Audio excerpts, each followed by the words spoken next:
So I'm sure you're all expecting your regularly scheduled cold open. However, this week we've got something a little different, an editor's note. So you can now officially find us on Apple Podcast and Spotify under our fresh new name, Bible Boys. Yeah, we're going official. So if you don't mind, please head over to your preferred podcasting platform, subscribe, leave us a rating and a review. That would help us so, so much. You're all in for one hell of an episode this week.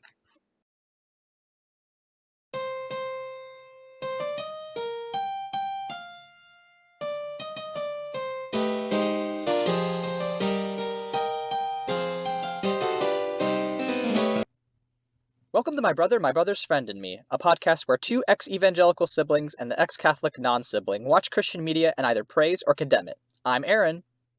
I'm Josh. And I'm Michael. Pack your Bibles and sleeping bags, because this week we're watching the 2006 documentary Jesus Camp. Before we begin dancing for the flesh, please be sure to like and comment on this video, subscribe to our channel, and follow us on Twitter at MBMBFandMe. Dear Jesus Christ, we ask that you banish the devil away from our recording devices. Banish the devil who wishes to make discord, separate my brother from this podcast. Please keep the demons away from the hardware, from deleting it off of our computers. Amen. Alright, we can start now. Well, okay then. You know what? Not your worst opening bit. I'm proud of you, Josh. Thank you. All right, gentlemen. So as we just said, and we are praying very hard to make sure that this recording doesn't get damaged. We watched this documentary about this weird branch of evangelical Christians who have this super fucked up church camp in North Dakota, I believe. Michael, do you have any background information about this before we dive in? So I have a little bit, but before we talk background information, I have to say I didn't warn either of you about this, but I am making a guided drinking game / smoking game, if that's your vibe. Whatever your substance is, have a cookie. You're going to have something for this. So every time my brother makes a bad joke, Aaron yells out of shock. I start talking about Roe. You hear the words abortion, Holy Spirit. You witness military propaganda or speaking in tongues. You are going to take whatever substance that you are consuming and consume it. I would recommend you pick one of those. You pick one of the things Michael said. Yeah, legally speaking, you shouldn't play this game because you'll die. I don't care if you're drinking Sprite. This will kill you because of all the things that Michael just laid out. Please don't do this. I wouldn't take a breath every time you do one of those things. You'll have, oxygen poisoning. Mm-hmm. Okay, so why don't you just play the part about us? Because there's way too much speaking in tongues for this. So take a substance every time Aaron screams because we are revealing something that's just so troubling. Every time my brother makes a bad joke that neither of us laugh at. And whenever I mention Roe. I can't wait for Michael to just take out any joke laughter that I get, so it sounds like every single joke got no laughter. Look, I am just trying to make us all have a good time. All right, so let's talk a little bit about Jesus Camp. Aaron, you mentioned that this is a weird branch of evangelical Christianity. So, real talk, when I first watched this documentary, it was right around when I was really questioning my experience in the church. So I was in between 17 and 19.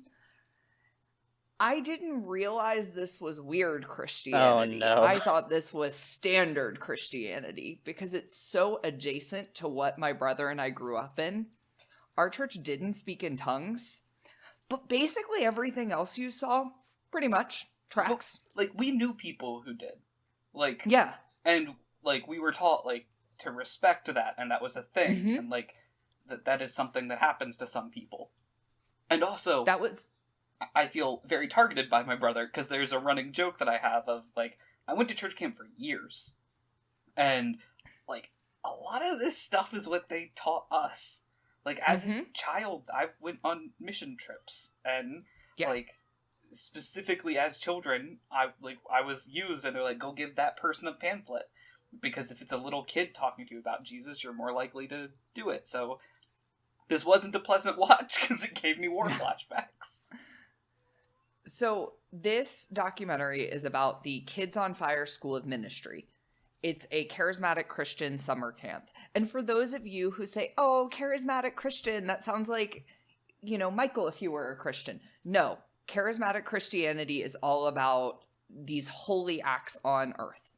So we're talking speaking in tongues, being slain in the Spirit. If you don't know what that means, it literally means you're overcome with the Holy Spirit to the point that you pass out. Oh, is that where Miracles. that kid was having a seizure and nobody was giving him medical attention? Yep. That is a great thing, not a bad thing in charismatic Christianity. Also very big on miracles. Like, miracles still happen on earth for charismatic Christians. So the branch of Christianity my brother and I grew up in was adjacent enough to this that none of this was shocking to me. Yeah, like, I remember hearing sermons that were, like, shockingly similar to the ones that they talked about. Specifically, like, abortion was something we heard about so much growing up. Like, constantly in church about we were just told millions of children were being murdered. And you're a child, you're like, man, someone should stop that. Like, I'm a kid. I hope they don't get me. Yeah, for real. And I think that's a good place to enter with this. And I do have a little bit of backdrop. So this came out in 2006. It's important to note that this is on the tail of the 2004 presidential election, which was George W. Bush's re-election. It also coincided with the simple fact that he was running a campaign on adding a constitutional amendment that prohibited same-sex marriage. So that's the cultural snapshot that we're in. The mid-2000s were a bad time for queer people, and we had a presidential candidate that was courting voters that we'll later see in this doc by saying, hey, you know what we love together, you and me? Homophobia. And I think that's an important cultural touchstone here because George W. Bush comes up a lot. Well, like, the doc opens with this radio talking about the confirmation of Samuel Alito, right? Like, I don't remember when Sandra Day O'Connor stepped down, but, like, I do remember, like, listening to NPR in the back of my mom's car and just, like, hearing everybody get really upset about this new justice. I did think, and this is much later in the documentary, so I'm kind of spoiling a little bit, I love when they had the little clip of this is the most contentious Supreme Court nomination in history. And in the past 2 years, we have had more contentious Supreme Court nominations than this one. Mm-hmm. Yeah, I was like, oh, y'all think Sam has had a rough confirmation. Y'all don't know shit. I want to point out real quick, fun Josh fact. One of my earliest memories is right before Bush's re-election, and I asked my parents what they were talking about on the radio, and they said that Bush was running against, it was John Kerry, I believe, right? Mm-hmm. And they said Bush and Kerry, and my brain only knew one Kerry at that point, and that was my aunt. And I was like, she's running for president? Good for her. How do you want her to lose? And my parents didn't correct me and just hoped I would get smarter. That's extremely funny. I didn't get smarter. Yeah, I mean, as our Narnia episode previously showed. It was just a preview. I just came out the womb just dumb. So this documentary was just intended to be kind of an insight into this particular branch of Christianity and understanding this political force that George W. Bush was tapping into, because for a lot of people, they never interact with people who have these sorts of beliefs, right? Like, as normal as it was for me, when I talk to people about this, I love watching their face just be in pure horror. It's so remarkable how different our worlds can be from people who live down the street from us. But I think that's very important because the directors are people, they're two women who specialize on religion in politics. However, they pretty much walk in with no plan of we're going to expose, we're going to uncover. They just say, we want to understand. So that leads me to an important fact about this. This documentary is most controversial amongst evangelical Christians because half of them think that this is an expose that is meant to make them look bad, and the other half of them think that it's actually sharing their message with the world and is an accurate telling, so it's positive. Yeah, I mean, like, though there's no commentary. We should make that upfront. Like, most documentaries that I've watched for this show, like they have somebody being like, and then this thing happened, but it is all just audio from people who were interviewed, and like the directors do not editorialize at all. The only thing that I will say as far as like the director putting their own like spin on it is that some of the music does kind of give you a hint about how they were feeling. But like I also, since we're talking about one of the directors, there's a quote from Greta Gerwig that I found during my research, which or no, not sorry, Greta Gerwig, Heidi Ewing. I don't know who Greta Gerwig Yes, you is. do. Heidi Ewing said she disagreed with the teachings of the camp, but didn't feel the camp leaders were abusive. Quote, they're not doing anything illegal, and if you want to raise your children as liberal progressives to be amped up about environmentalism and being pro-choice, you can do that. Some of the arguments against the film were so knee-jerk, it made me realize the far left and the far right have a lot in common. So it's not like yeah, no, it's not like Heidi Ewing is some sort of, like, progressive No, darling and either. I think that's arguably good for a documentary like this. Because I think that oftentimes if I went in and made a Jesus Camp documentary, I don't know that I could come at it from any intellectual curiosity and be impartial in that way. And I think that when you're dealing with subject matter that is so jarring like this, it's almost just better to let the facts do their own storytelling. I think I'm gonna have to like hard disagree. Like the entire time I was watching this, I just wanted them. I felt like literally insane. Like I wanted so desperately for someone to hop on screen and go, "I fucking know, right? Right?" And I get that that's not what you want per se for certain documentaries, but it might be that like it took me a long time to like escape that world and then to be reminded that it's such a big world and that there's so many components that still exist in it. Yeah, Just sucked. So my thought is that where we could maybe have a touchstone or a moment of reflection on that is following up with the kids.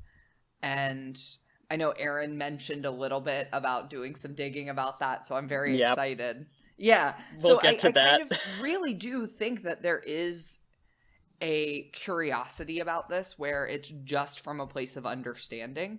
So for you and I, it's really easy for us to look at this and go, yeah, this is batshit, imagine living it. But for a lot of people, they don't even know this is going on. Yeah. And they do have the one guy doing like the radio show that is like, but he comes at it from what seems to be another Christian perspective. Like a progressive Christian perspective. But that wasn't what I wanted, you know? Like, I didn't want someone to be like, huh, crazy Christians, let me tell you about what Jesus really wanted. Like, I wanted the complete other side perspective. That's us, well, that's baby. What we're here for, right? That's what this cast is for. All right. So let's start at the very beginning of this documentary, because we could talk for ages about the themes about it without even mentioning what actually goes on. So we open on a sermon by Becky Fisher. So we're going to learn a lot about Becky as this documentary goes on. And Becky is doing a sermon where she's like mentioning a lot of like really standard evangelical talking points. I did highlight one where she mentions too many adults are fat and lazy. And I just was like, what does that have anything to do with Christianity?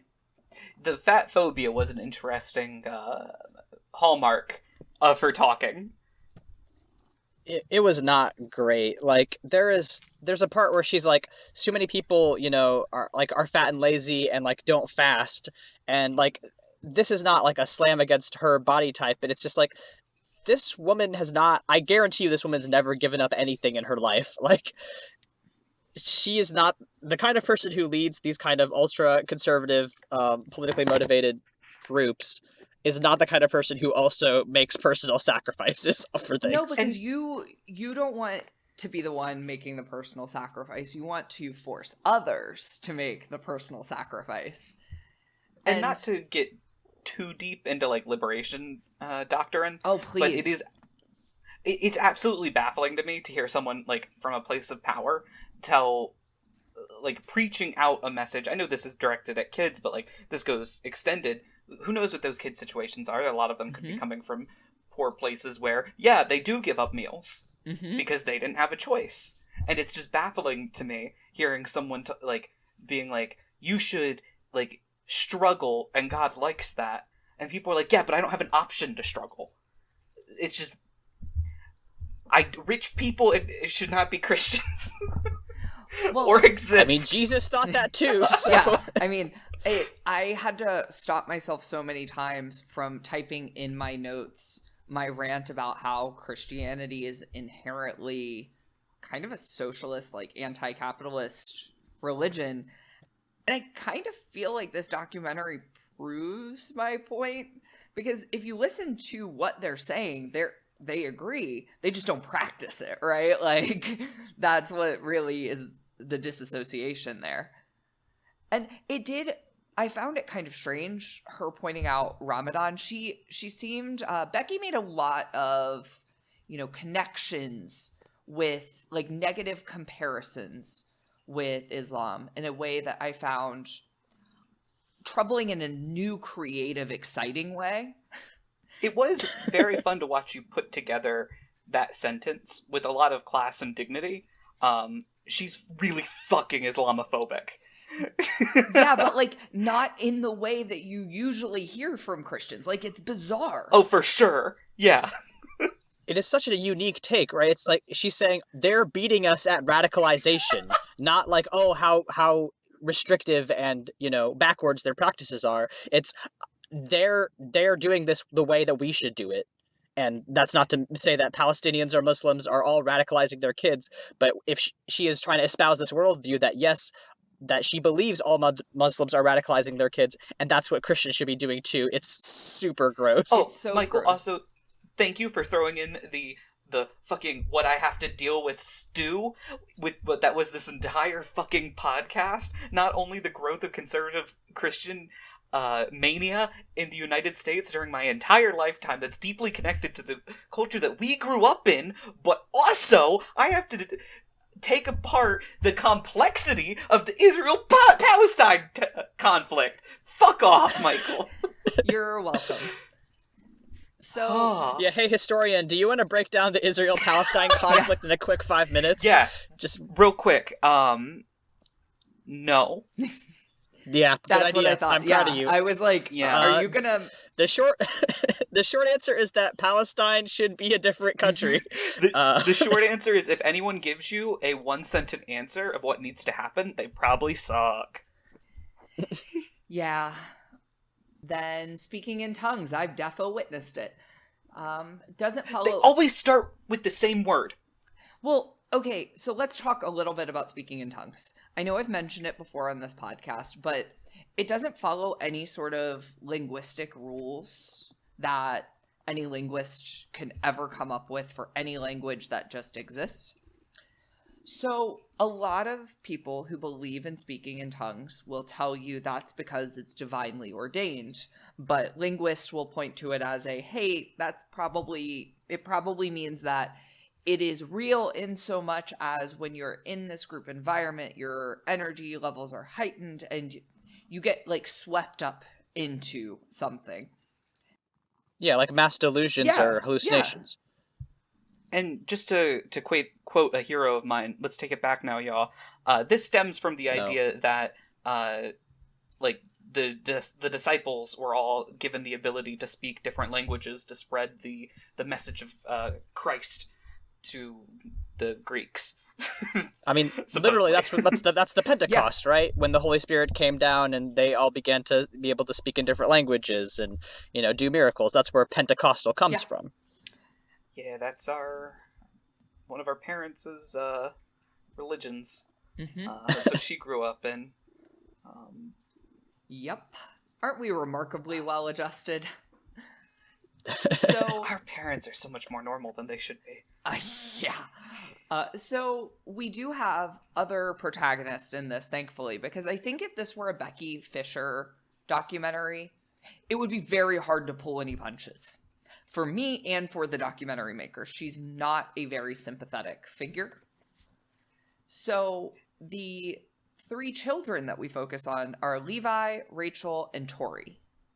And so we kind of get their stories as well. And buckle up, because it's not an enthusiastic, amazing thing. So as Becky is preaching, we're also getting some flashes of these kids. So we see I took a little detour. We see the Christian flag next to the American flag as we're zooming into Levi in particular. So let's really briefly talk on that. I think it's so bizarre how American Christianity has taken on this nationalism to it. And I mean bizarre in terms of, if you look at the religion over the course of its history, it's bizarre, not that anything about it is surprising, right? Like, of course we would do that. But it's so strange to me that this religion that's supposed to be this like global religion that's all about spreading the word then has tied itself so directly with a nationalist bend. And so I've never been super enthused when I saw an American flag next to a Christian flag, even when I was a practicing Christian, because doesn't that defeat the whole fucking purpose? 2 quick points. Michael, do you remember saying the Christian flag every Sunday in Sunday school? Yep, same here. Every single Sunday we said it. And when I was listening to the podcast, I was like, yep, I know those words. So that Pledge of Allegiance fucking thing, that's not even like a specific one, that's a universal one. There are different variations, but for the most part, that's almost word for word. Yeah. Awful. Horrible. Yeah. And my second point is, I have to go on a quick history rant, that Christianity's always had this struggle, like literally with like the Roman Empire. It just attached itself to the national identity. And you have writers talking about how the Rome was losing its Christian values, and that's why they were getting sacked by the Goths. It's literally the same thing that people are saying now, like that America has lost its Christian values, and therefore we have coronavirus. I mean, I think that's such an interesting point, though, because Christianity, like, began as this anti-nationalist movement, and then, like, 300 years later, in order to survive, became the symbol of, like, a nationalist empire, and for the next 2,000 years has survived on imperialism and nationalism, which is really weird. So Just weird. because a fucking general saw a weird thing in the clouds, and here we are. Because a general was really good at branding. And that's it. I mean, that's it, right? Like, listen, I'm sure Constantine saw a cool cloud once, but I think it's much more like, oh, God, I don't want to have to keep putting down these fucking zealots. I could rant about Constantine. One day we'll talk about Rome. Well, instead, let's talk about young Earth creationism, shall we? Oh, Christ. What do you mean? Don't ever homeschool your kids zone. Yeah, so just the real facts. We zoom into Levi's teaching and his mother's teaching him about young Earth creationism. So I think we should probably explain what this is, right? Aaron, were you raised on young Earth creationism? No, Catholicism is weirdly one of the more progressive branches of Christianity, where like evolution and the actual 12 billion year old Earth is like a pretty normal and accepted teaching. So no, I didn't get this young Earth bullshit until I started getting Catholic apologetics in high school. Okay, Once, great. Because that was my understanding, is that, this is Protestant bullshit, and in particular evangelical bullshit. So that anti-evolution little clip, so there's this little clip of them like making fun of evolution. It's so funny because it reminds me so much of that clip from Jurassic Park where they show the dino DNA. It's the exact same vibe. I love it. Aaron, are you ready? Buckle up. No. I watched that in like youth group. I've seen the same guy. that Creation Adventure. Yeah, I watched that. Oh no. Michael, I had been looking for that clip because my friends don't believe me. That when I say that I watched a clip growing up that said, "Do you really think? Well, science thinks you come from a sponge," and then he shows a clip of SpongeBob with the caption, "Who's your daddy?" Mm-hmm. And that rules. no one believed me. Uh-huh. And I saw this and about died. Yep. I don't know why the SpongeBob stuck with me. And then he goes on a whole rant about how if you want to lie good, you should add some of the truth. And it didn't make me go, "Oh man, these scientists are lying to me." It made me go, "Oh, that's how I fucking get away with shit." Yeah. Just be a little truthful and then lie. Oh my god. So That is good advice, though. it's great advice. However, bad advice is young Earth creationism. So young Earth creationism means the Earth is literally, truthfully, 6,000 years old and was created in 7 days, as is specified in Genesis. It is a belief that they hold very strongly, and they will do a lot of mental gymnastics in order to defend it. And so that is something that is real, that is a hard-held belief, and meant that when I learned about evolution in school, it was this amazing tension of my religious upbringing and scientific upbringing, and probably was the first seeds of doubt. And I don't know if evangelicals realize the damage they're doing to their own case when they're presenting an argument devoid of actual facts and saying, no, this is true. Then their kids go to school. And I mean, their solution is to homeschool, right? Like, we're bad public school kids. So we were brought up in a secular education, which is why neither of us are Christian, right?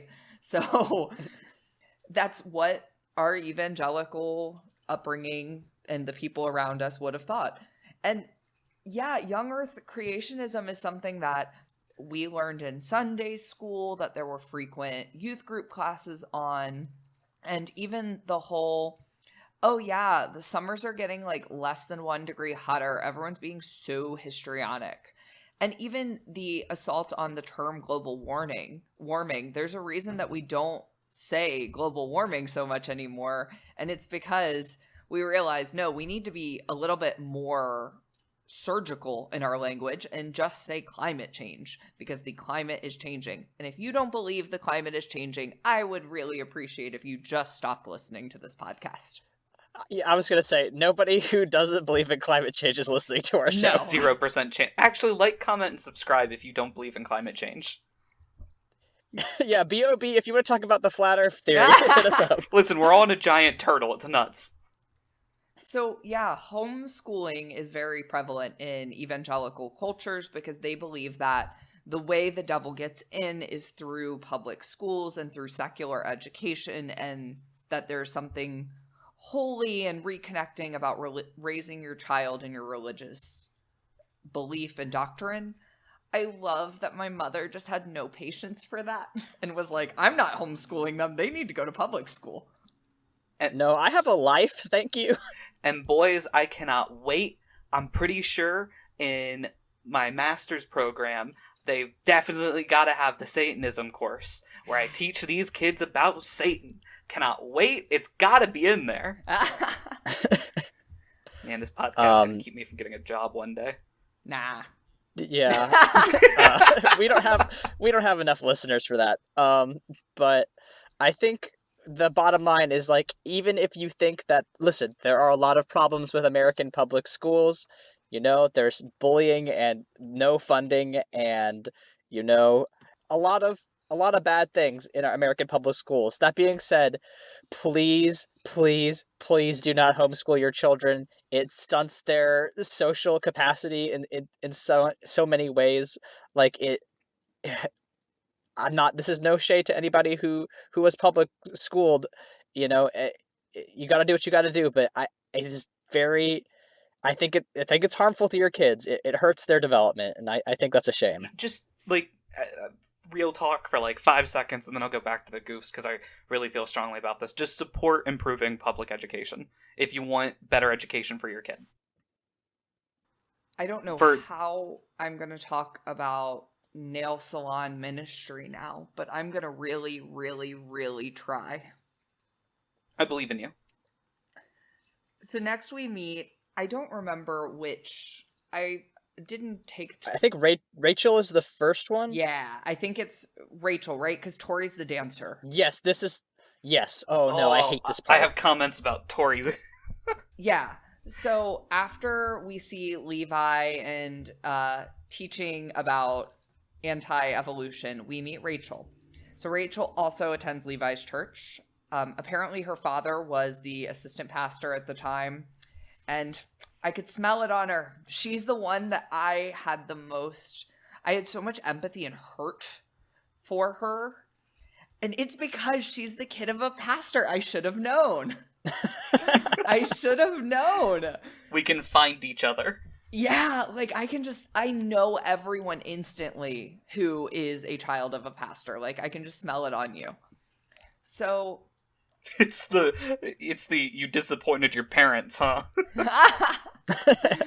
I just am so interested in learning about them. So Rachel is bowling, and she walks up to a stranger and says, "Hey, God just told me I needed to come over and talk to you and say that he's got a plan for you." And I love this poor woman, because this poor woman just has this look on her face. If you've ever seen Veep, the what the fuck face, because you could tell this woman wanted to tell this child what the fuck, but didn't, because she saw the cameras. Yeah, like eyes wide and mouth just completely in a straight line, like... This woman was suddenly in, like, a weird fantasy RPG, where she just found out she's the chosen one, and she has to go kill Lucifer with her flaming sword. That's terrifying. And you found it out in a bowling alley. Well, that is where all RPGs begin.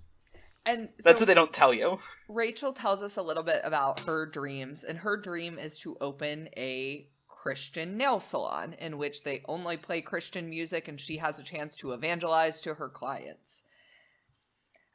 As someone Michael, the beauty industry. How many souls have you saved, Michael? Big fat 0, I think. Oh, man. Yeah, that sounds like my waking nightmare, actually.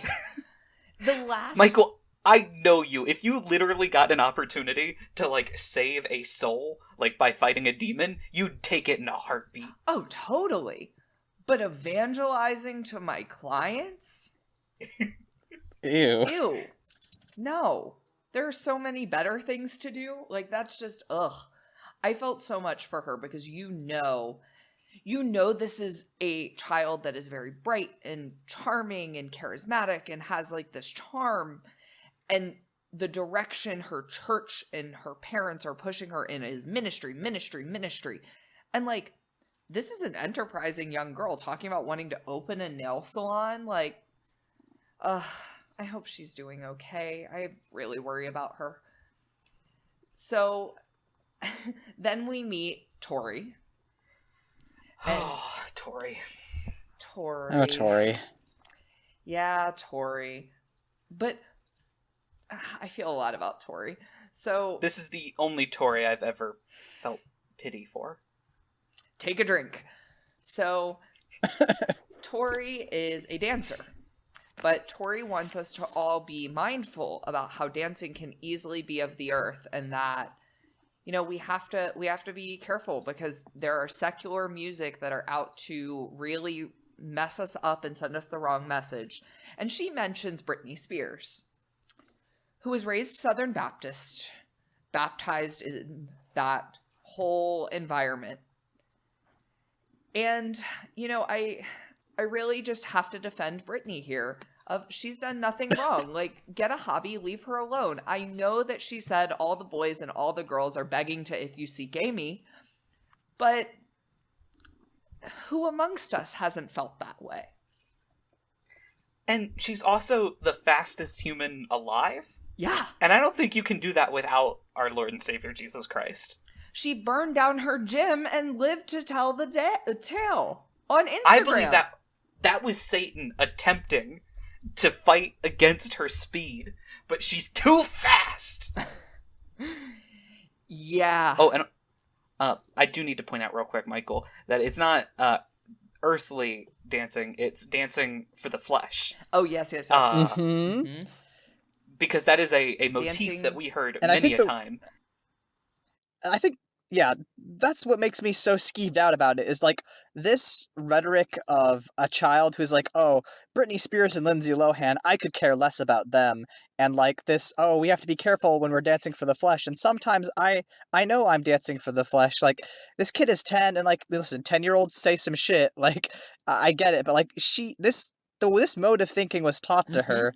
Like, this idea that like you can't have too much fun when you're dancing, like, is something that she did not generate on her own. And it's such a bummer because like I think she's pretty good at breakdancing for a 10-year-old. Yeah. And okay, And this is... I hate to go on this tangent. If you name drop celebrities in your argument of hating pop culture, guess what? You're right. You could care less because you care a lot to name drop someone. This is a frequent thing that I feel where people will say, oh, I hate pop culture, and then list off a person that they hate. Well, okay, obviously you're bothered by it for some reason, though. And it's, you know, it's Kim Kardashian, it's Miley Cyrus, right? Yes, and it all comes from the same place. I'm not saying you need to like or respect or think highly of the people, but if you don't care, you're probably not going to list them by name. I do also want to say, and this will be a bit of a bummer, so I apologize, it really bums me out the amount of sexualization that happens in Christianity, and it mostly comes from like sex is wrong, sex is bad, sex is wrong, sex is bad, but like to most like 10-year-olds, that's not what they're thinking about. You know? They're not thinking of dancing for the flesh. They're thinking, this is fun, my arms are moving fast. Like, it's not sexual until someone goes, hey, don't make it sexual. And then it gets weird, because it's a child, and it's just... I don't know, I just heard so much about, like... Keep like a Bible with a before... part and all of that. Before I even would have gotten to that thought. Well, it's like, no, well, now I don't want to. Right, and there's a certain level of purity culture and like the sexualization of the repressed, right? Where when your culture is so repressed, you're so willing to talk about it all the time and make everything about it. Like, Christians really have a way of doing that. They've got a hard-on for not getting hard-ons. For real. And Tori's mother, I believe it's Tori's mother, says something that shook me to my core. I know what this is. So Taylor Swift's album is overrated. No, that would make me angry, not shaken to my core. So she said that she views her children as, quote, on loan from God. So fucked up. Do you know how much shitty behavior you can constitute if you view your children as not your children, but on loan from God? All of it. Yeah. My instant thought is, oh my God, I hope Tori's not queer. Like, I literally had this flash, And this is a 15-year-old documentary, and I'm like, oh my god, I hope she's not queer. My instant thought is one day that mom's gonna snap and send them back to God. Probably. So we're gonna then flash back to Becky a little bit and her sermon preparation and all of that. And I had to mention while Becky was preaching, are you boys familiar with the God Warrior? God Warrior. What Yeah. could that be? I'm gonna send you just like a quick little link. It's only 5 minutes. I'm gonna be tweeting this link too for any of you who don't know it. But the preacher gives me big God Warrior vibes. Becky gives me big God Warrior vibes. So the God Warrior is Marguerite Perrin. So she was from a reality TV show. And yeah. She was from Trading Spouses, in which, you know, people of different backgrounds went to basically traded spouses. The concept's really simple. So she goes there and like melts down when they start changing things and challenging her and saying that she's a God warrior. She's a very common gift. She has a tragic story and is a reformed human now. However, put a pin in that. I would recommend watching the entire entire episode because it's chef kiss. It is early 2000s schlock at its best. I love that you mentioned that. Put a pin in it. Oh no. So Becky goes on a anti-Harry Potter rant. Yeah. Had he been around in the Old Testament, Harry Potter would have been put to death. Do not make warlocks your heroes. It is so... to the... It's so wild. Sorry, I was just gonna say, she says that to the cheers of hundreds of children. Yeah. And so, as a child that read Harry Potter, I am so grateful that my mother just did not have patience for that, because when later on in this, one of the kids mentions, oh, my mom doesn't let me watch it, but my dad does. There was a kid like that I grew up with in church, and he only told me because he knew that I was the only one who watched Harry Potter and didn't think that it was sending you instantly to hell. Because I just really could not, even from a young age, wrap my mind around how watching a piece of fiction about a young boy with magical powers was going to send me to hell. What do I know? What I do love is, like, our parents mostly didn't believe that. Like, they were like it's a fun little movie.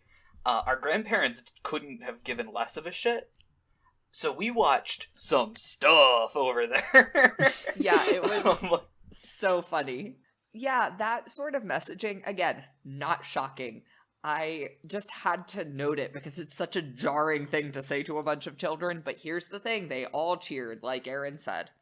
And she goes on to say that all the kids, she knows they're hypocrites because they're one way in church and another way in school, and we can't have phonies in the army of God. And it's just so deeply sad. For the fucking roast sesh of these 10-year-olds. Like, oh my god. She does not let up. Yeah, I don't know if we established this, but this is like at the church camp. Like, this is the first third of this movie is like, hey, here's all the main players. Now they're going to ship off to this place in North Dakota, where, as Josh referenced earlier, they pray extensively over every piece of furniture and equipment in the little camp out hut. And then they get into this like weird. I don't know. It's not really a church. It's just like kind of like a general gathering space that they can convert into a church. Or no, is it a church? Because like I think there's pews. Erin, as long as the faithful gather, it's a church. As long as 2 or more are gathered in my name and they have a PowerPoint projector, then I am with you too. Make sure you pray over that, because Satan does like to mix up your slides. This did remind me of something that we heard growing up. Aaron, have you ever heard of prayer cloth? So this is wild. But yesterday I was in Indianapolis for work, and in between the time that I was unplugging my phone from my car cord, and like getting ready to go out into the hospital that I was shadowing at, the radio station that was on default was a Christian radio station, and the guy on the radio station was like, "Hey, prayer cloths are bullshit."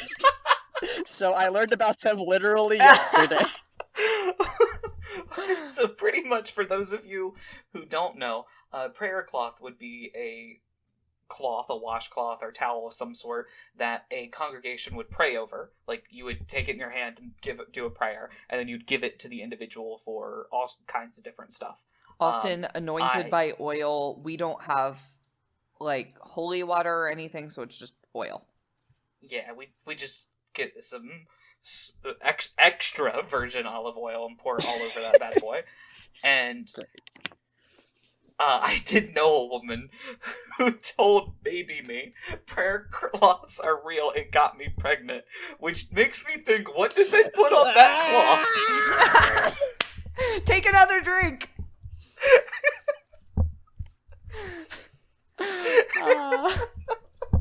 This is beautiful. It takes a village. Yeah, I guess. Yeah. I feel like I've seen that video. This camp is so wild when you realize that stuff like this is the norm for evangelicals. So Becky goes and talks a little bit about spiritual strength, and she talks about it in terms of little Adam and Eve dolls and a balloon. And what she means is like God is like blowing into you life, but also spiritual strength. And so like if you pray every day, you're going to add spiritual strength. But if you don't read your Bible, you're going to lose it. And this is a really flawed argument, because what you end up creating is me. I can literally just tell you everything in the Bible, forward and backward. There are still Bible verses that are burned into my psyche. And I believe none of it. So, like, you just end up creating little people who are intellectualizing this and, like, memorizing it. As a party trick for no one other than me, I still quote all of the books of the Old Testament in order, the real books, Aaron. And, like... Listen, y'all are missing out. Get into Maccabees. Look, no Bible is complete without Enoch, so we're adding that. Just saying. At this point, we've made everyone angry. Yeah. Everyone thinks this is a heretical book. I also mentioned that I want to do a little bit of deep diving at some point about why evangelicals in particular hate swearing. I was taught as a kid, like, swearing was going to send you to hell. It's why shit is my favorite word. But, okay, so I get damn it and god damn it, right? Like, they have a deep, deep, deep history of being curses. And literally, like, if I say god damn you, I am damning you to hell and asking God to send you to hell. But I don't understand why a cosmic entity in charge of everything cares that I say asshole or shit. Especially the words that are descriptive. Yeah. Like it is an asshole. it is the whole of an ass. I do real quick want to say my favorite word is cuck. Aaron, what's your favorite word?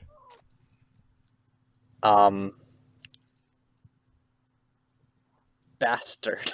Oh my god, a memory just hit me. I'm so sorry. So, Michael, it's no. up to you if you want to. Josh. Yeah, it's up to you if you want to keep this in. I might have ADHD, so I hyperfixate on a lot of stuff. And as a kid, I found this book of just different birds in Virginia and like carried around with me. Do you remember that time period, Michael? Mm-hmm. I was just obsessed with birds, and I once asked a grandfather of mine what his favorite bird was, and he thought I said word, and he said God, and I looked at him and went, what?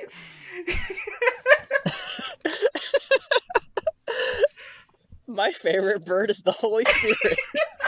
Is the dove of God. Mm-hmm. Oh my god. Lame ass. This is the same dude that walked in on me watching a History Channel thing about the Greek gods and said it was paganistic. Yeah. Not surprising.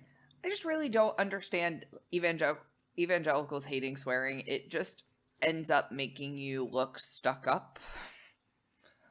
But that's just me.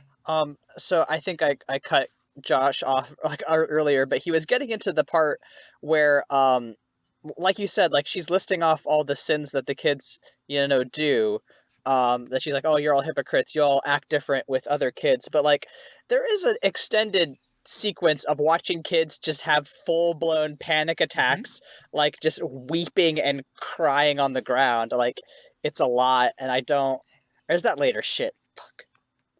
It happens multiple times in this documentary, so I think we can talk about it whenever. Well, it just goes into the idea that, like, you are teaching children that if you make a mistake, you could burn for an eternity. And, like, that's some... I mean, that's not great. That's some heavy shit there, man. Well, also, secular panic attack, evangelical Holy Spirit moving you. The line is very, very fine. I think that oftentimes evangelicals kind of co-opt this language and talk about how, if an evangelical in this particular, vein would look at something like this and say the Holy Spirit is moving them. That feeling they're feeling, that anxiety, that crying, the shaking, the panic attack that you and I could look at and spot, that's the Holy Spirit moving you. That means you have something to be guilty about. And as someone with a generalized anxiety disorder, I thought I was just guilty all the time. Fucking mood, man. Sunday schools were rough. Oh, I just argued with the teachers all the time. Yeah, I know. But I mean, I think that whole theme is like they are very much trying to make you feel guilty. Like, there's like the sequence where she's making this PowerPoint and like she's highlighting the word like the wages of sin are death or whatever, and she's like, this font isn't working. I got one that's dripping blood. Let me just change that, and then change the font color. Yeah, it's like so comically evil. Yeah, I did enjoy her quick like real quick, I'll just go off to the side. This is how you educate children. It helps to have like flashy imagery to make sure that the visual and auditory learners are all engaged. And I'm like, yeah, not with that material. Oh my god. Well, that's the thing. It's a pedagogy. I think that's how you say it. Josh, you're a teacher person, so you would know. But like, that's the point. Yeah. Right? They're trying to use like actual, educational techniques. And she says it later is she's like, oh, you gotta get to kids before they're like, 9 years old, because otherwise it doesn't stick as much. And like, it is all 100% focused on changing the way that your brains work forever. And we'll get to that, here at the end. We might have moved past it because I have trouble putting things in order. Did we get to the point where the kid was talking about his struggle with like believing stuff? That's what I was thinking that we were on. That's actually a different crying sequence that is intercut by my favorite thing in this documentary, which is, I believe, Tori, who is like, she's outside, they're playing outside, and she's like, okay, so here's the thing. There's these thing called dead churches. And those are churches where like God's actually not actually present. And they think that they're doing the right thing, but like when they sing like this, and then she does a spot-on imitation of what it sounds like to listen to Catholics singing. Got your asses. Died. It was so funny. I was like, yeah, no, I've been to that church. Like, because that's just what Catholics sing. Like, they're not like, it's just like da da da da da da da da, like it's not jumping around and screaming, and like that's what she says God likes. She's like, no, God wants you to be up out of your seat yelling, and the people who don't do that fucking suck. And I thought that was funny as hell. It was a spot. I'm surprised that was your favorite part, because mine's coming up. But I felt so bad because there's this scene of this young kid, and he's talking about, he's like, yeah, sometimes I struggle with like believing what's in the Bible, and like I know it's Satan, but like I wish I didn't, like I wish I could believe it, and I fucking related to that, man. Like the desire to believe, because you're like, I'm gonna go to hell because I have these doubts, but I can't get rid of them. It's a dangerous doctrine to push on children. Yeah, that kid's name is Andrew. We're gonna follow up with him at the Oh, I'm end. so excited. I hope he's vibing. Aaron, is he vibing? We'll get there. We'll see. We'll get there. So, yeah, I feel so bad for this girl because you can tell that she was repeating what she had heard from her parents and, like, the people around her because, I won't speak for my brother, but that is exactly what our upbringing would teach us about some churches. We see Levi, in particular, being trained as a preacher. And I just like look at this and go, oh my God, this is real troubling. And I say that because I feel like you have two options when people around you want you to be a religious leader. You either go, well, I'm religious and I like this thing and you're adults and you're smart, or you have defiant personality and you go, actually, what if I didn't? And anytime an adult said, you should be a preacher one day, you said, no. I just want to thank my brother, because I, like, if he was not my sibling, there's a 0% chance I'd be who I am, and a 1,000,000,000% chance I would have become a child preacher. Oh, yeah. I gave a mini sermon at church camp. I don't even know if I've ever told you this, Michael. But like I remember like the counselor talking to me about like becoming a preacher one day, and like just me being like, yeah, I'm gonna do it. Church camp is bad, y'all. I just love that they tried both of us. They failed. Here's the thing, they succeeded a lot with Levi, and we should set up, like, Levi is probably, besides Becky, the person they spend the most time on in this film. He is 12 years old at the time of this, which, is in 2006. He has this awful rat tail, which, like, goes down to, like, past his shoulder blades. But he does speak like the way that a kid from, I think they're from either Nebraska or Kansas. I don't remember, but he does speak with like kind of a, like an accent that you would say like, oh, that's kind of a hick accent. And here's the thing, I feel like pretty bad for him because like at this point in the film, like at this point in his life, really, it's too late for him. He's already kind of bought in, and like he's not like he's like, oh yeah, I feel icky when I'm around people who aren't Christian. It's not the same. And like, he gets asked to preach the sermon, he's very excited, and we get a shot of the camera showing him practicing these verses. And the thing is, he's not bad at it.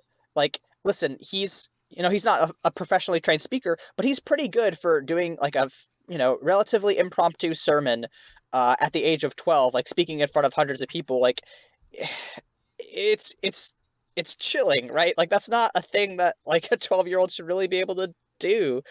And it's really upsetting. I mean, he looks like the off-brand Eminem you hire for a 14-year-old's birthday party, but like Fuck, we didn't talk about JC's in his house. Oh my God. Fuck. Yeah. They did open the church camp with an off-brand Eminem psyching them up and singing a rap about who's in the house. JC's in the house. He's in the house. Which made me want to die. Yeah, we thought it was Corey, but turns out it's JC. Yeah, no. Anyway, put a pin in Levi because we'll be returning to him at the end too. Oh, I'm so excited. So we then get a little scene with them in another church camp sermon where they're breaking cups that say the government on it. And I just had to focus on this because imagine if any other demographic group in this country did that on camera in a documentary. If this was I mean, Islam, it's so fucking weird, right? if this was Islam, the CIA would have had a drone strike already. Like, Oh, what the fuck? Yeah, like, they would have been fully wiretapped. I mean, like, they have these, like, a bunch of, like, I assume probably, like, dollar store brand China cups, and, like, they're like, hey, how about you pray for a righteous government, and then smash this cup with a hammer, and this, like, she's probably, like, 10 years old, this girl, she's like, yeah, righteous government, and then she just, like, starts smashing these cups apart. It's deranged! Yeah. Also, not to, like, that's witchcraft. Like, having a ritual What a take. that represents a goal, that's literally like what witchcraft is described as. Like, people that practice it would literally do something very similar to that. What the fuck? Like, it's like, it's not creative of a thought, but like, the world isn't filled with witches and warlocks, and you guys aren't the paladins here to kill them. I mean, we explicitly get into that immediately afterwards, because they start doing fucking war dances. They get, like, the 8-year-olds to put on camo paint on their faces, and they give them, like, sticks and flags, and they jump around screaming, literally, this means war, this means war, this means war, like a fucking 30 Seconds to Mars song. It's wild! I do want to point out the guy, the preacher talking, had a very thick Aussie accent, and I was like, hey, this is our bullshit. This is our bullshit. You don't get any. You would be astounded at how we've managed to export this around the world. Yeah, but mostly it goes to places that we've pseudo-colonized. Mm-hmm. Yeah. Australia. Uganda. All of South America.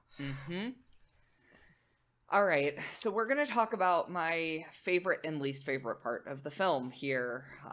It's my favorite because it's bad, and it's my least favorite because it's bad. So we are going to be in a anti-choice sermon here with a George W. Bush cardboard cutout. Yep, they say, hey, the president's coming, everyone. And they lay on hands on this cardboard cutout. Another thing that did not shock me, but apparently is listed as one of the more shocking things, and I'm like, oh, I forget that laying on hands is a shocking bit of behavior. And you know what? Yeah, fucking George Bush can catch these hands. Fucking fight me, George W. Bush. Oh my Christ. Beat up that old man. FBI, I'm joking. FBI, that's a joke. Joke. So let's talk a little briefly about this man, Lou Engle, and his anti-choice situation here. Fuck, why is that name so familiar? It's not great. Oh no. It's not great. Michael raised his eyebrows. I hate this. Uh-oh.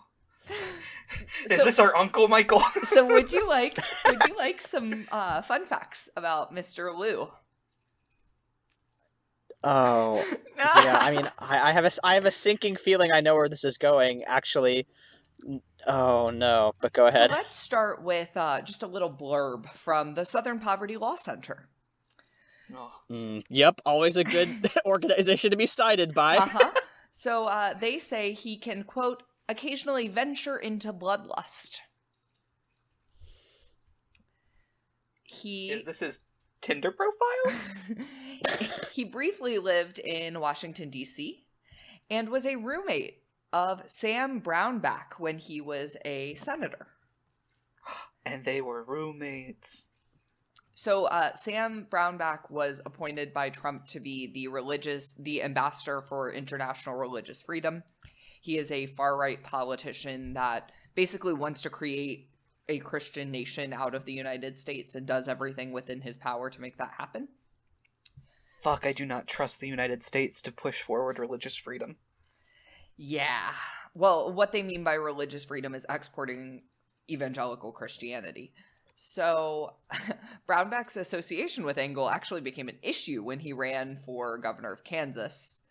And Brownback actually distanced himself and was like, no, Engel's much more radical than I.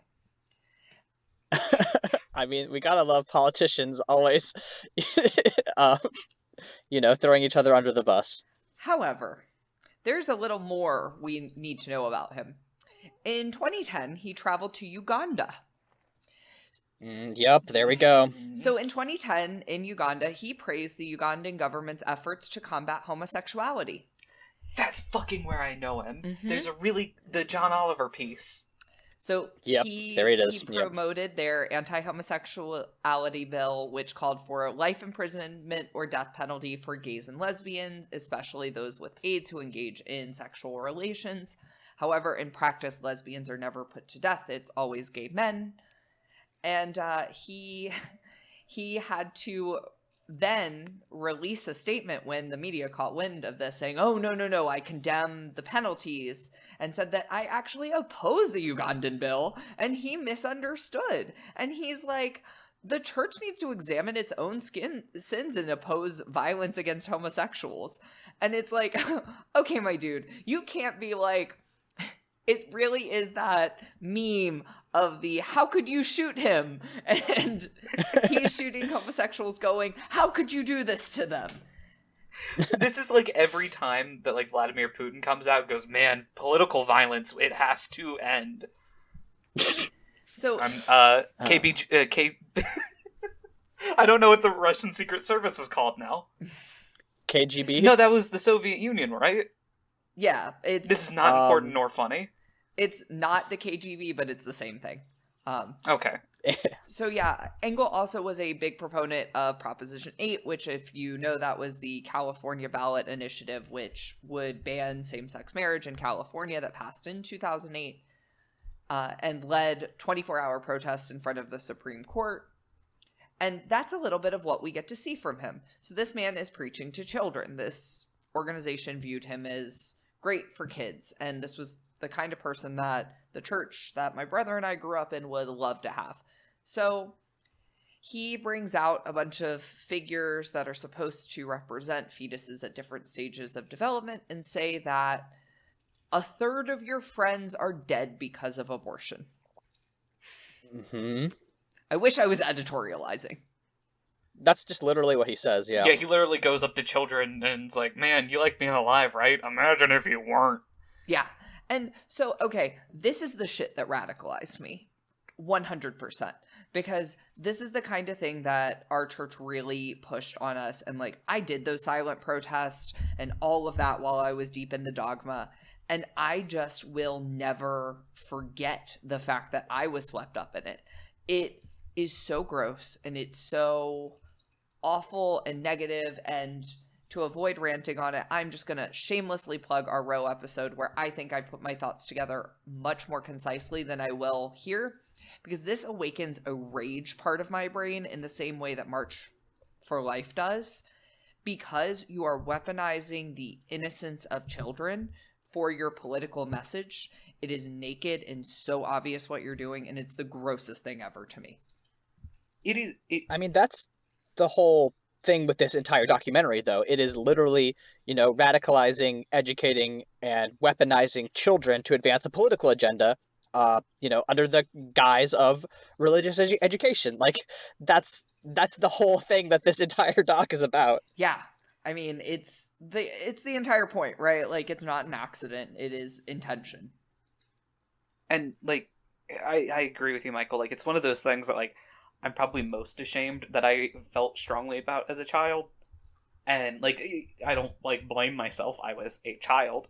But, like, you're just taught, like, day in and day out that, like, babies are being murdered, and giving no facts, giving no information. And it just seems... And then you look at people, and you're like, well, how could anyone be for killing babies? And it closes your mind so terribly. And I'm so happy that even when we were young, our grandmother like would pull us aside and be like, hey, that's full of shit, right? That's full of like total horse shit, man. At this point, they start chanting about raising up righteous judges, which I really didn't love because that prayer turned out to be answered, I guess. Yeah, I mean, looking at you, ACB. Is our problem Brett. as leftists that we're not praying enough? Yeah, we need, you know what? Let's all come to my house. I'll light some candles. We'll say some Not right now. incantations and raise off the ground in ecstasy because we have the blood of babies to make our flying potions. So after we do that, we get to see, I plugged the perfect thing here. So one reason that I participated in these, dumb silent protests, and I know saying dumb is trite and all of that, but whatever, is because I wanted to fit in. I wanted to be part of the in-group. Little did I know I never could because I'm queer. And right as I was typing this, none other than Ted Haggard popped up on my screen. And I thought, that's so neat.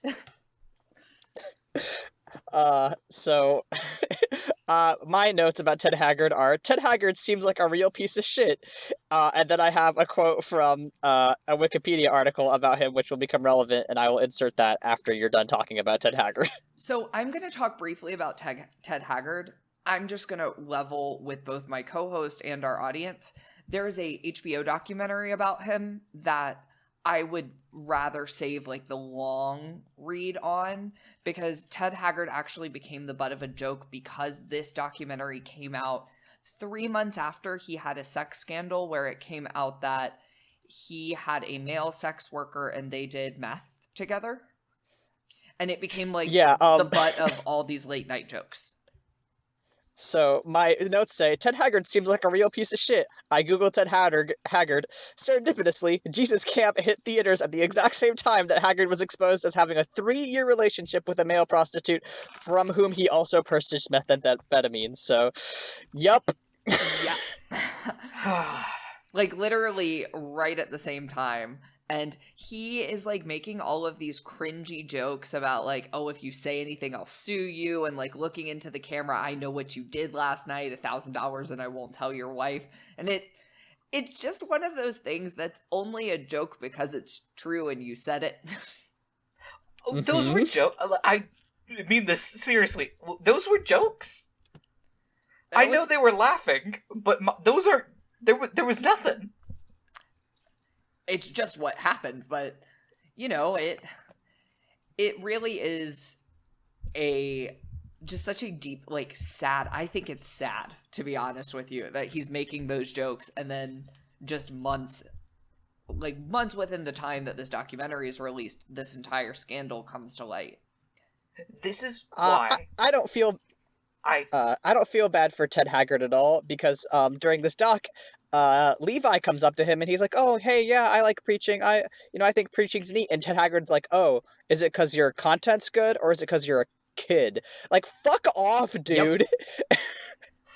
This is why I stand by.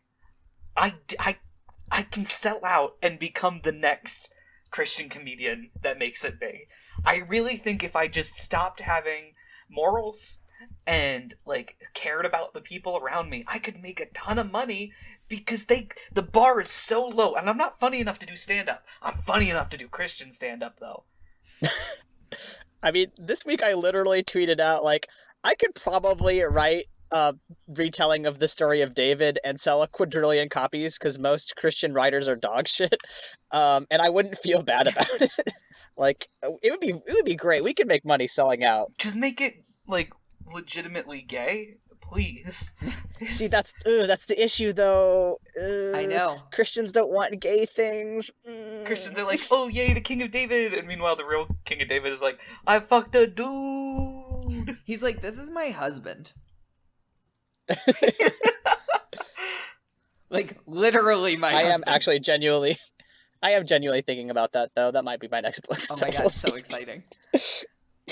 So, yeah, I mean, Ted Haggard's entire sermon is against homosexuality, and it's bleak. And the reason I say I do feel empathy and I do feel bad is, like, this is and I'm going to get deeper into this when we actually do an episode about Ted Haggard, and we are going to do one, plain and simple.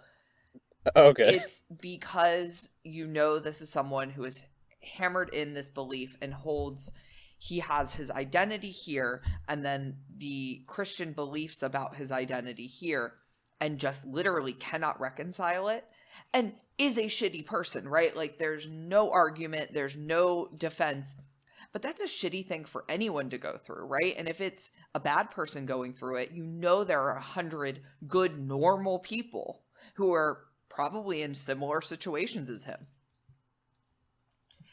You have so much more empathy than me, Michael. Michael, this does lead me to like a question that I struggled with this entire thing, but like leads right into this. Yeah. Does it matter if these people believe it or not? Yes. Because I don't think it does anymore. I used to think that like they got caught up in it and like it sucks because like they were led to believe something that just isn't true, and like it's terrible. But like the older I get and the more harm I see, like I don't care if they're just grifters or if they actually believe it. Like it's just bad. Yeah, I don't think it matters in so much as does it make it better or worse, mostly because I actually don't think it is better or worse if they believe it. I believe it matters in understanding their psychology and where they're coming from. Mm-hmm. And I think that's fair. I mean, I know me having empathy for shitty people is like not a funny thing, but I do think there's something there. And I actually left this with almost every person we saw on our screen. I had a moment of, oh, I wonder if they'll ever get out. Like, I wonder if they're, going to be able to treat any of the problems that they're going to have from this. And well, Michael, we will be able to answer that shortly. Amazing. So I feel like we need to just spend a really, really, really, really, really brief moment, and you two need to buckle in because I don't think you're going to expect where this is going. Oh, God. It's time for Michael to discuss racism. Kind of, actually. You're pretty fucking close. You're not far. No, Michael's Great. going to discuss QAnon and how that the radicalization and that mindset starts here. It doesn't start on the internet. It starts in churches and sermons like this. When you're taught to doubt things that mainline, secular education is teaching you, you're creating a fertile ground for conspiracy theories, right? Like, government-funded education is lying to you about how the earth is created. So, it's not a huge jump from murdering babies to, satanic ritualistic pedophilia. That's not a huge logical jump. And when you have these, in particular, let's just break down a little bit the demographics of QAnon believers. They tend to be white women, ex-urban communities, somewhere in the like lower to upper middle class. And they're coming at this from a place of we have to protect our children. It really is the same vein as like a satanic panic vibe, and how, I mean, it is satanic panic. I retweeted something a few days ago where it's like, QAnon is not like the satanic panic. It is satanic panic. It's just dressed up a little differently, and we have internet.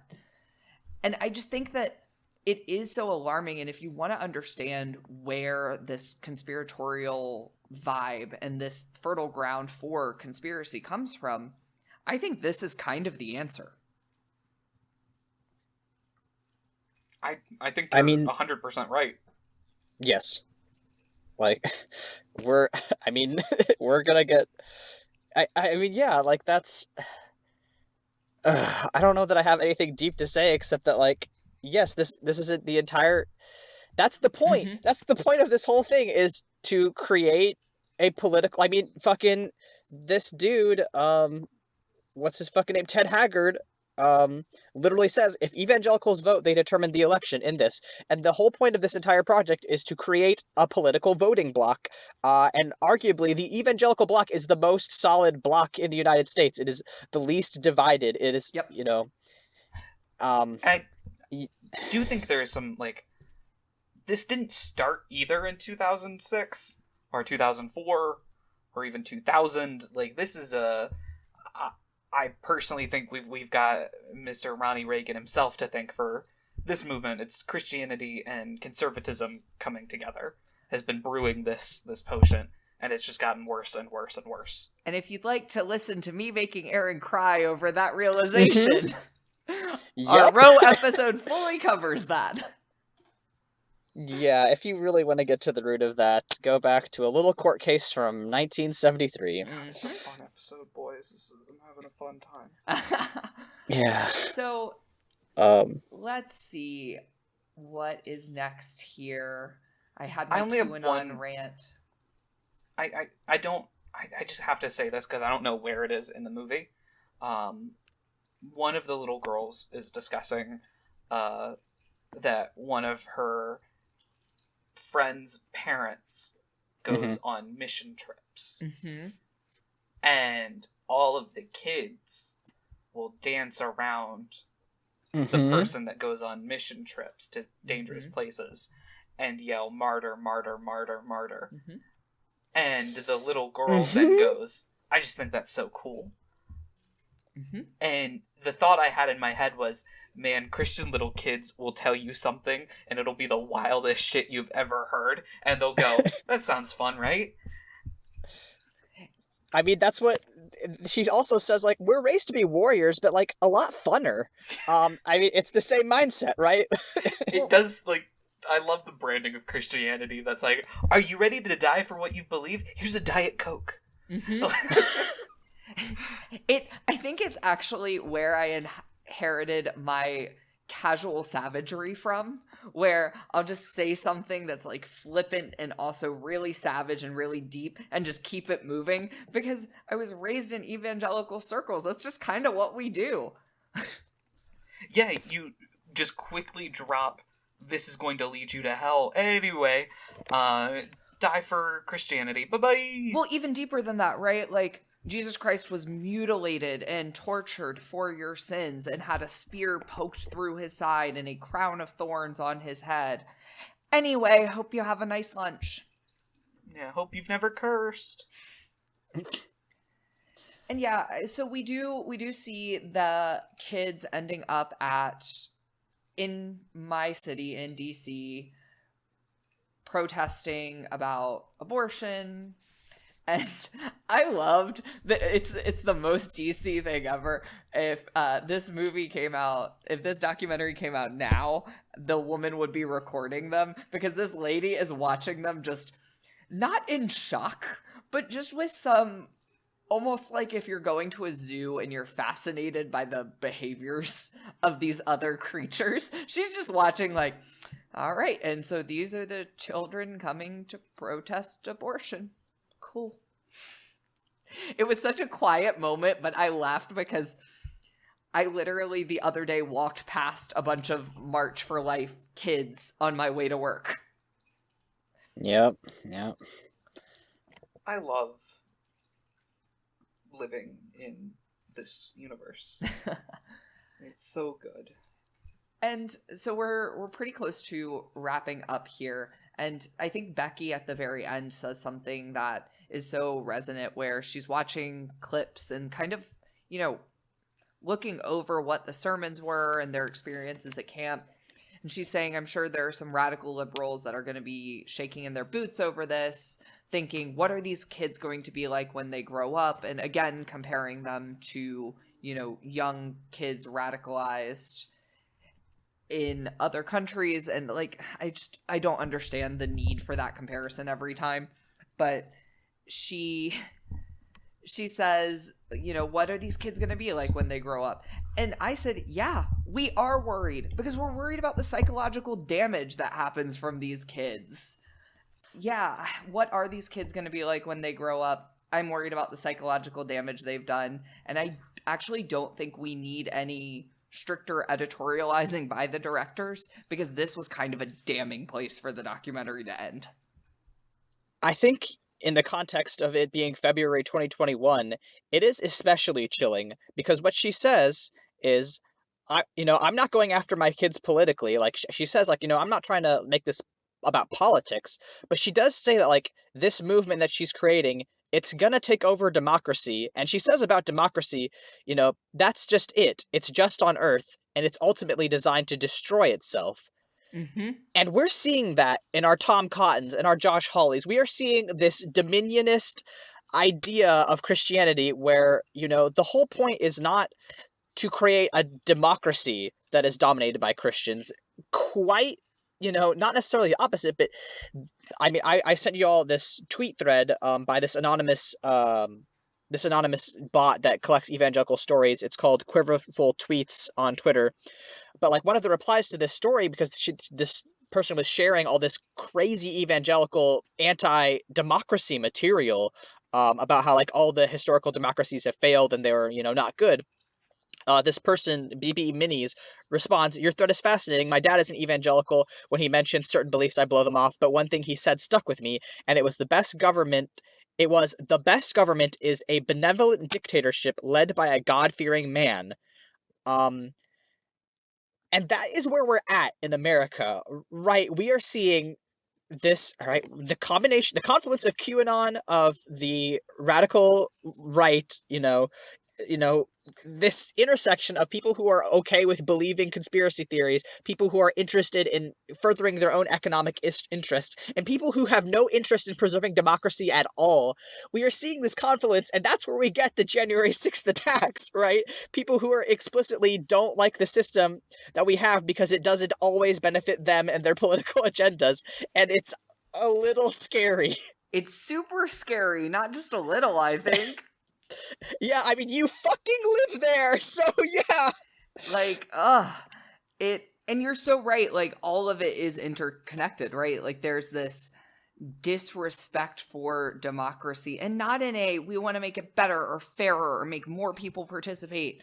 It's literally like, yeah, I mean, democracy's cool and all, but like, have you heard about Jesus Christ? It's so much. Oh. A little fun fact, you know who hates this documentary, and I love it because they hate it? The Pope. Focus on the Family. They hate it, so I love it. Lol. Yeah, of course. Focus on the Family is not thrilled. No. How dare you show what we do? How dare you show exactly what we're doing with no commentary over it? Yeah. How dare you lay out the facts of our beliefs and not defend it? How dare you cloud the issue with facts? All right, so Aaron, can you help me check in on these sweet little babies? Yep, we're gonna play a short game of where are they now? I'm gonna work up to the ones that I'm gonna start with the ones that are, a little bit shorter, and then I'm gonna send you all some pictures and links I'm so excited. to round it off. So I'm so nervous that some of these people still suck. So let's start with this Hollywood.com article, which is not very great, but was the only source I could find about Rachel and Tori. So Rachel, apparently, a couple of years ago, talks about how she almost gave up Christianity altogether, because she didn't feel awesome and didn't want to bother with something that only made her feel okay. But I guess she's fine now, and she is studying to become an English teacher. So, okay, sure, Rachel. Tori is reportedly studying dance and communications in college. In 2014, she was a sophomore. Apparently, she's still all about Jesus, according to this Hollywood article. So, I just hope you don't have any psychological trauma, Tori. So, Andrew, the kid that Josh mentioned who was talking about how he didn't believe in Jesus and was having a lot of trouble believing in the Bible and was crying in front of all these people. This is from a Guardian article, which is called Jesus Camp Christian Documentary Kids 10 Years Later. I'll send Michael the link, but Andrew has this quote in this Guardian article because he was interviewed about Jesus Camp. Was it child abuse? Yes and no. I think they have the best of intentions, but I see it as sick people trying to treat sick people. It's their coping mechanism for figuring out why we're alive. I wouldn't trade that experience for anything, though, because it allowed me at such a young age to question my existence. which is like kind of disappointing because like, you know, you want him to kind of, you know, have a change. He says he doesn't think he was abused. However, he was extremely critical of the evangelicals, at one point calling Becky Fisher a terrible fucking person who is fueled by the spiritual suffering of other people, which rules. Get I her love ass. that. So we stand Andrew. But the two that I thought y'all would think is funniest. So first, we're going to go with Levi, young Levi. So Levi, I'm going to upload a picture of him because I was thinking about Levi a lot because in 2006, I was also 12. Levi and I are the same age. And I was like, man, I don't love those similarities. I wonder what this thug is up to now. So I'm uploading a picture to Discord. This is what Levi looks like now. He's married. Levi... So he is also quoted in this Guardian article. I'm about to I've been say, asked I'm glad he's married because that woman is not a Bible width away. Yeah. Levi says in this Guardian article, I've been asked the same question hundreds of times by people from all over the world. Do you believe you are the way you are because of how you're raised? Isn't everybody? And let's look at the outcome. I have peace in my mind. I have drive and purpose and character. Levi O'Brien is his last name, was widely enthusiastic about his faith, speaking passionately about how his life had been transformed by God. It's an intensity that continues in him today, which he applies to his job as a staff member of World Revival Ministries, which is like, okay, fine, whatever. I was like, okay, well, it sucks, but I wonder, you know, I tried to look him up on World Revival Ministries, and I couldn't find anything. He's not like a personality there. But it did lead me to a Facebook page, with some interviews of him, which led me to this, which I'm dropping in the chat. This is at Levi Michael O'Brien. I found his Twitter. Oh my god. Yep. And so you'll see he doesn't have a whole lot of tweets from after 2016. He hops back on in 2020, sort of to tweet about praying about Joe Biden, and he, you know, has a Fox News article that says that the media, you know, doesn't trust him. But if you go to his likes, you'll notice that he's actually a little bit more active than he lets on. He's got stuff from December of 2020, just a ton of stuff. He's liked stuff about the Dominion conspiracy, things about, you know, Rudy Giuliani. He's liked, you know, Josh Hawley's in there.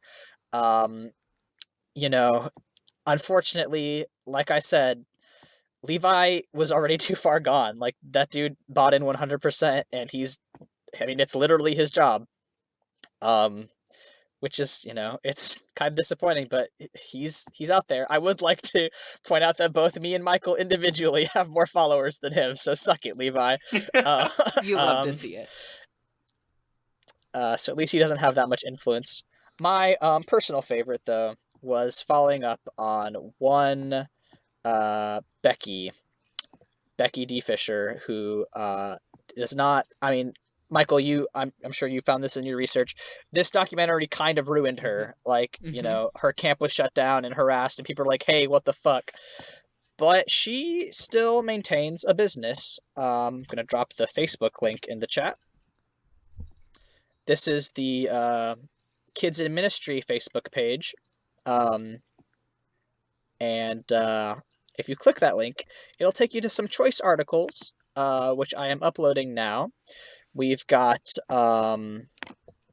three that I think are kind of funny.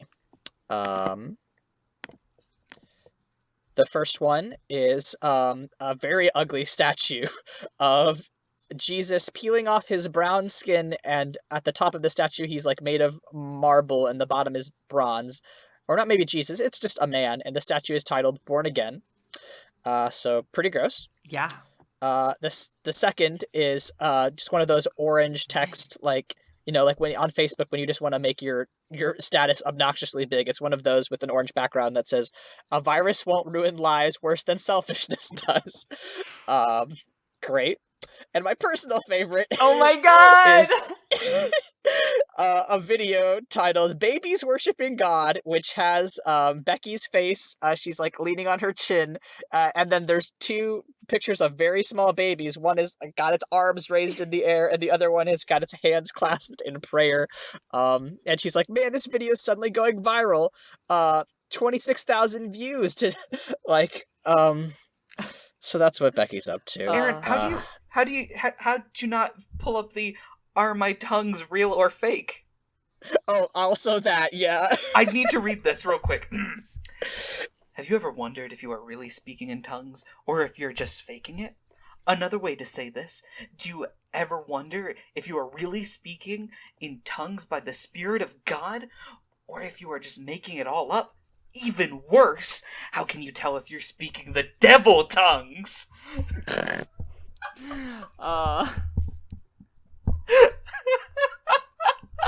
I found So, a really fucked up Becky Fisher quote. Good. So she compared what happened to her in reaction to this documentary with the Holocaust. Yup. I can't God. find the direct quote, but yeah, Becky literally was like, this is like an embryonic Holocaust. Christians love to see like actual persecution and go, me too, me too, me too, me too. Samesies. I am like that. Yeah. Slavery, just like Christianity, it's like, whoa! They love it. Yep. So is this the end of our Where Are They Now section? Or Michael, did you have one from the lady from Wife Swap? No, she's a completely separate character. I was saying that Becky reminded me of her.